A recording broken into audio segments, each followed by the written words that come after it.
যশোর খুলনা মহাসড়কের ৩৮ কিলোমিটার অংশে গত ৯ বছরে সড়ক সংস্কার ও পুনর্নির্মাণে সরকারের খরচ হয়েছে ৫৫৪ কোটি টাকারও বেশি। সংস্কার কাজ শেষ হতে না হতে আবারও ভাঙন, ফের শুরু হয় সংস্কার কাজ। এ নিয়ে আলোচনাতে রূপদিয়া থেকে যুক্ত হচ্ছেন রিপন হোসেন।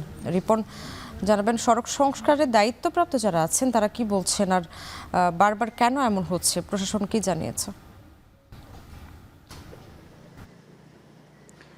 যশোর খুলনা মহাসড়কের যে ৩৮ কিলোমিটার সড়ক, এটি আসলে দীর্ঘদিন ধরেই বেহাল অবস্থা থাকে এবং কিছুদিন পর পর যে নতুন করে কাজের সংস্কার হয়, এর পরবর্তীতে আবার কিন্তু বেহাল অবস্থার সৃষ্টি হয়। মূলত এই যে ৩৮ কিলোমিটার সড়কে প্রায় 18টি রুটের যান চলাচল করে।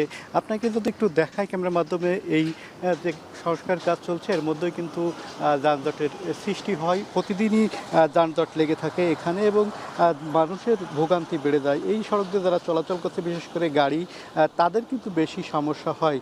আপনি জানেন যে দেশের দক্ষিণ পশ্চিমাঞ্চলের অন্যতম এই যে গুরুত্বপূর্ণ মহাসড়ক রয়েছে, এই মহাসড়কে গত ৯ বছরে সড়ক সংস্কার এবং পুনর্নির্মাণে খরচ হয়েছে প্রায় ৫৫৪ কোটি টাকারও বেশি। কিন্তু সড়ক সংস্কার হতে না হতেই কিন্তু একই বেহাল অবস্থার সৃষ্টি হয়। আপনাকে যদি একটু পরিসংখ্যান দিয়ে বলি যে ২০১৭ সালের পর থেকে প্রকল্পের এই দুটি প্রকল্পে ৪৮৭ কোটি ৩৩ লাখ টাকা সংস্কার করে এই কাজ শেষ হয়।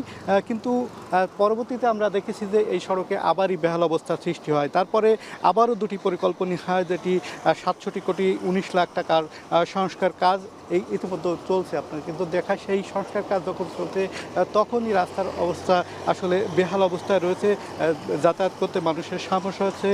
সব মিলে কিন্তু সড়কে এ পর্যন্ত এই ৯ বছরে ৫৫৪ কোটি ৫৩ লাখ টাকা খরচ হয়েছে। সেই খরচ হলেও প্রতি বছর কিন্তু এই সংস্কার চলছে, কিন্তু আসলে মানুষের ভোগান্তি শেষ হয় না।